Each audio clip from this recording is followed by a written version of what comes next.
بسم اللہ الرحمن الرحیم۔ 3 گناہ معاف نہیں ہوں گے۔ حضرت ابن عباس رضی اللہ تعالی عنہ سے روایت ہے، نبی اکرم صلی اللہ علیہ وسلم نے ارشاد فرمایا کہ اللہ تعالی بندے کے 3 قسم کے گناہ معاف نہیں کرے گا۔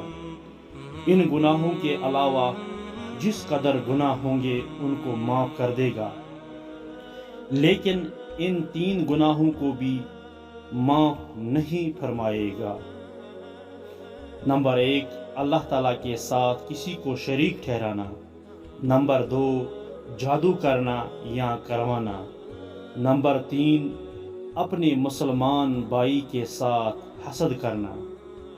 تشریح یعنی اگر کوئی آدمی ان گناہوں سے توبہ کیے بغیر مر جاتا ہے تو اس کو معاف نہیں کیا جائے گا۔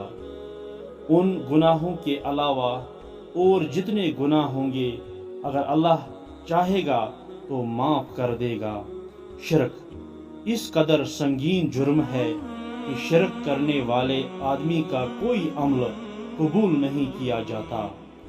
جادو یہ وہ بدترین گناہ ہے جو آدمی کو ایمان سے خارج کر دیتا ہے۔ حسد یہ ایسا زہریلا گناہ ہے جو آدمی کو سالہ سال کی تمام نمازیں، تلاوت، صدقات اور دیگر عبادات ایک لمحے میں برباد کر دیتا ہے۔ لہٰذا ان گناہوں سے بچنے کا اہتمام کیا جائے۔ باقی وسلم۔ اگر آپ کو ہماری یہ بات پسند آئی تو ہماری اس یوٹیوب چینل کو سبسکرائب کر دے اور ساتھ میں بیل آئیکن دبائیے۔ باقی وسلم۔